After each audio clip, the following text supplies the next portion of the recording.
All right, everybody, welcome in. It is time for the Blues to chase another cup, and we're going to be right along with them the whole way. I'm Corey Miller here with Frank Cusimano. We're going to be doing these Chasing the Cup updates throughout the playoff run.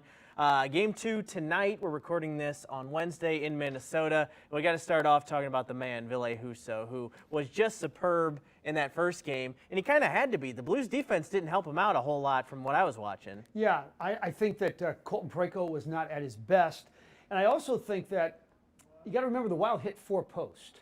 So post can go in. We got a 4-4 game. Bottom line is he's really good. He's been great all season long. He kind of slows down the moment. I don't know when he's more chill, while he's actually between the pipes or after a game when he's got the microphone on him.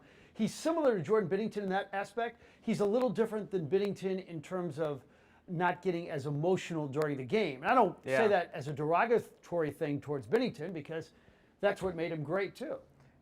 Does it feel quite like deja vu yet? I mean, we got to go a little bit longer, but unknown kind of, well, not unknown to us, but a guy who they weren't counting on, coming out of nowhere, strong start. Yeah, 0 career playoff wins as opposed to 90 for Marc-Andre Fleury. First Blues goalie to have a shutout in his playoff debut as well. I'm glad they were able to finish that off and not give up a cheap one at the end. You could tell they were still playing hard even though the game was in hand. Speaking of being in hand, the Blues have the home ice now. It flips for the rest of the 6 games if it goes that long of this series since they won Game 1. We all made a big deal of that coming down the stretch, but the Blues on the road, we were pretty confident in them. The home ice didn't mean that much for the Wild to open things up. Yeah, their road power play is #1 in the NHL. And you look at the analytics over the last few years in the NHL, the home ice advantage means very little. However, if you are Minnesota and you lose again to the Blues and you're down 2-0 going back to St. Louis, and then you'd be 15-1-2 lifetime against Craig Berube, you have to be thinking, how are we ever going to beat a Craig Berube coach team, especially in St. Louis? Feels like a must-win in Game 2 for the Wild for sure. Let's talk about David Perron, because other than Husso, he was the guy who had the biggest game in Game 1. There's only one place he's ever signed to play, here in St. Louis. 3 different times, 3 different stints now. He's had a really weird career, and I think when we look back after it's all said and done, we're going to say he's had one of the best Blues careers we've ever seen. I can remember distinctly the 3rd time. We were at the Mills. The Blues signed him. It was the opening of free agency, and I tweeted it out. The Blues just signed David Perron, and the response was so overwhelmingly negative, like, him again? But this is the best version of the 3 versions we've had of David Perron. Rick Zombo was with us on the radio the other day, and he said, look, the guy has one of the most accurate shots and some of the best hands in the league. It's not surprising. And then you pair him with Ryan O'Reilly, and that's why you get magic. His aggressiveness gets him in trouble a little bit on some of those penalties, but if that's the trade-off you have to have if he's going to score 3 goals, I think you'll take it. Absolutely. Moving on, you mentioned the special teams. The Blues are monsters on special teams. They had the 2nd best power play in the league during the regular season.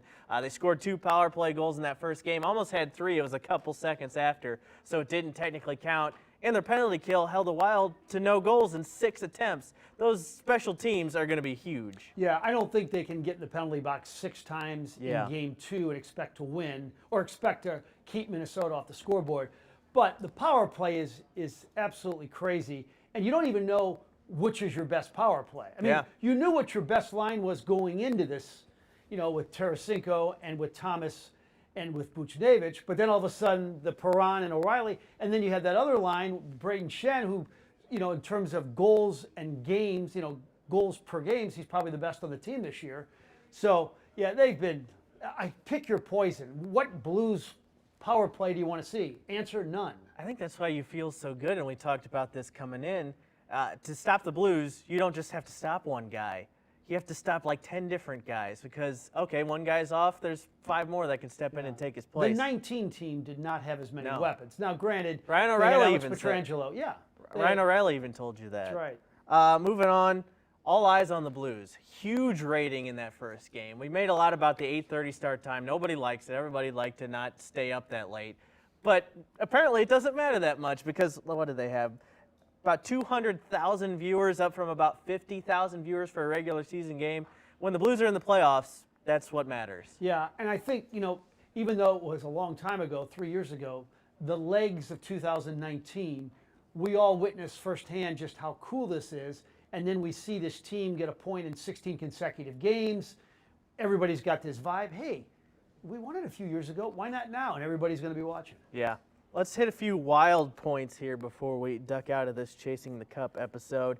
That play from Wild captain Jared Spurgeon, who's nominated for the Lady Byng Trophy as one of the most gentlemanly, sportsmanlike players in the league, on Pavel Buchnevich. They called it a cross-check.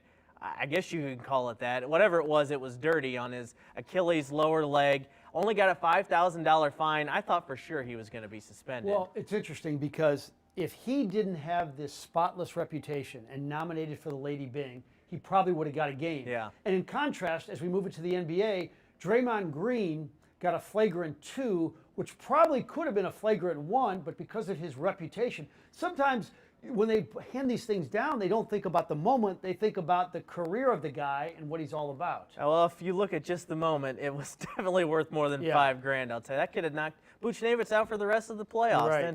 Then we'd be really talking about something. One more wild point here. Sticking with Marc-Andre Fleury for Game 2, they've announced they have a good backup in Cam Talbot. What do you think the chances are if Fleury has another bad night that they make a move? Oh, there's no question. Yeah, if he's bad tonight, they'll make a move.